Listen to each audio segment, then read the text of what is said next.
এবার আমি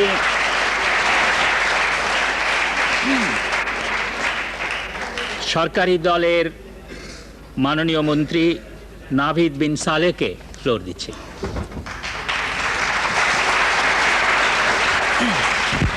মাননীয় স্পিকার, আপনাকে ধন্যবাদ। আজ এই মহান সংসদে মাননীয় প্রধানমন্ত্রী যে প্রস্তাবটি উত্থাপন করেছেন তার উপর আলোচনা করবার সুযোগ পেয়ে আমি কৃতজ্ঞ বোধ করছি। কিন্তু মাননীয় স্পিকার, কেন মাননীয় প্রধানমন্ত্রীকে আজকের প্রস্তাবটি উত্থাপন করতে হলো এ কারণে যে আধুনিক মানুষ আজ তার উত্তরাধুনিক অনাগত ভবিষ্যৎ নিয়ে ইতিহাসের যে কোনো সময়ের চেয়ে অনেক বেশি উদ্গ্রীব, একাগ্র। আর তাই মাননীয় প্রধানমন্ত্রী তার বক্তব্যে ঐতিহাসিকভাবে, রাজনৈতিকভাবে এবং সর্বোপরি মনোজাগতিকভাবে ইতিহাসের একটি স্তব্ধ বিবর্তনের দুঃসময়কে তুলে ধরেছেন। মাননীয় স্পিকার, ভবিষ্যতের সেই মানুষটিকে আমি কখনোই খাটো করব না যিনি মহাশূন্যের গভীরতা নিয়ে ভাববেন, সূর্য নক্ষত্রদের বিবর্তন তত্ত্ব নেবেন কিংবা মানবতার সংক্ষিপ্ত ইতিহাস নিয়ে নাড়াচাড়া করতে ভালোবাসবেন। কিন্তু এর সাথে সাথে সেই ব্যক্তি যদি নিজের ক্ষমতা এবং ইচ্ছাকে ব্যবহার করতে না পারেন, যদি তার ক্রুশবিদ্ধ যিশুর মতো আবেগ সিঞ্চিত চোখে বিশ্ববাসীকে দেখার ক্ষমতা না থাকে, তবে তিনি মানব জাতির জন্য আর যাই হোক আশা বয়ে নিয়ে আসতে পারবেন না। কেননা মাননীয় স্পিকার, একটি আশাবাদী ভবিষ্যৎ তখনই সৃজিত হতে পারে যখন আজকের এবং আগামী মানুষ অন্তর্দৃষ্টি সম্পন্ন জ্ঞান, বিশ্বদৃষ্টি সম্পন্ন আবেগ এবং কার্যকরী সামাজিক ক্ষমতার সমসত্বতা প্রতিষ্ঠা করতে পারবে। আজ যা প্রশ্নাতীত নয়, কেননা নিজেকে ক্রমাগত ছাড়িয়ে যাবার প্রেরণায় যে মানুষ দিশেহারা, সে কেবল নির্মমভাবে একাকী। মাননীয় স্পিকার, একাকিত্বের স্বরূপ বহু বছর আগে প্রথম দেখেছিলেন রুশো। তার বিশ্লেষণের সূত্র ধরে এমিল দুর্খেইম তার অ্যানমি বা আত্মবাদী দর্শনে পৃথিবীর ভবিষ্যৎকে দেখেছেন, যেখানে ভবিষ্যৎ পৃথিবী হবে বিচ্ছিন্ন মানুষের পৃথিবী, আর আগামী যুগ বিকাশহীন প্রজ্ঞার নিও ডেকাডেন্ট যুগ। মাননীয় স্পিকার, এখানটাতেই প্রশ্নের শুরু। ভবিষ্যতে উদীয়মান প্রপঞ্চকগুলোর মাঝে মুক্তবাজার অর্থনীতিকে ঘিরে মানুষের গড়ে ওঠা ভবিষ্যৎ স্বপ্ন কতটুকু যৌক্তিক, এই যৌক্তিকতা নিয়ে আমি আজ প্রশ্ন তুলতে চাইছি। কিন্তু এই প্রশ্নে যাবার আগে আমি আমার বক্তব্যে অর্থনৈতিক বৈষম্যে বেঁচে থাকা নিরাশার কথা বলবো। মাননীয় স্পিকার, একটি আশাবাদী ভবিষ্যতের জন্য অর্থনীতিতে সমৃদ্ধ অভিন্ন ভিত্তিভূমি প্রতিষ্ঠার প্রয়োজন রয়েছে, যার পূর্বশর্ত প্রত্যেকটি দেশের অর্থনৈতিক গতি প্রকৃতির স্বাধীন বিচরণ।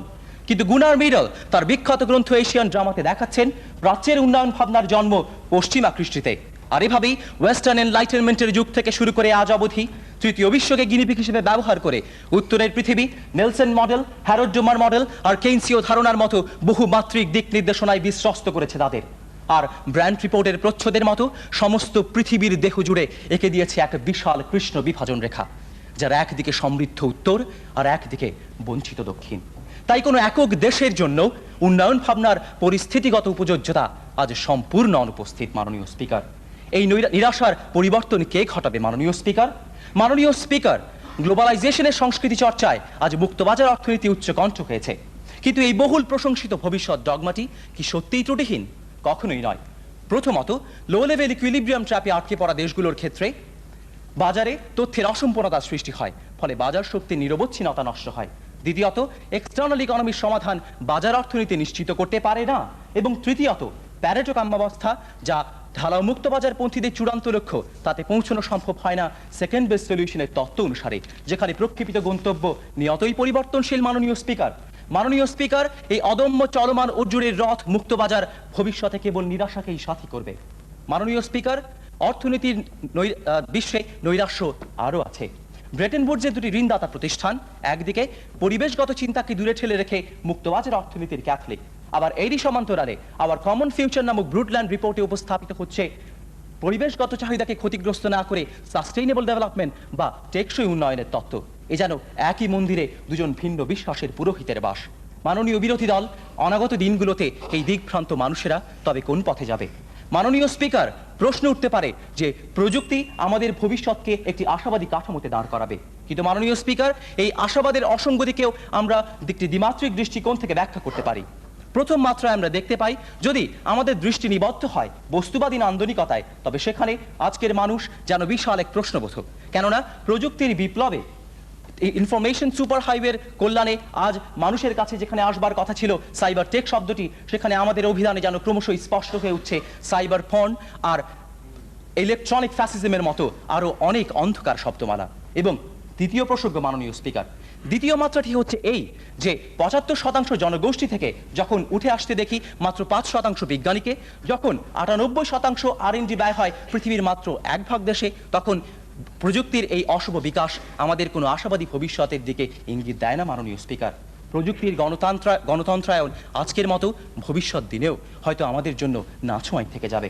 মাননীয় স্পিকার, অতীত এবং বর্তমান ঘটনাবহ তার পর্যবেক্ষণ আমাদের ভবিষ্যৎকে চিনতে শেখায়।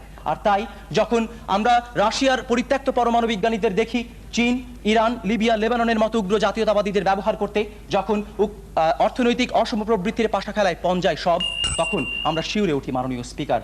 আর তাই মাননীয় স্পিকার, এই অলঙ্ঘিত নিরাশার ভবিষ্যৎকে স্যামুয়েল বেকেট যেমনি ভাবে দেখেছেন তার ওয়েটিং ফর গোডো নাটকে, ঠিক তেমনি সেই গোডোর প্রতীক্ষায় ভ্লাদিমির আর অ্যাস্ট্রাগনের মতো অসার আশাবাদে নিশি যাচ্ছি আমরা যে গোডো কোনো দিনই আসে না।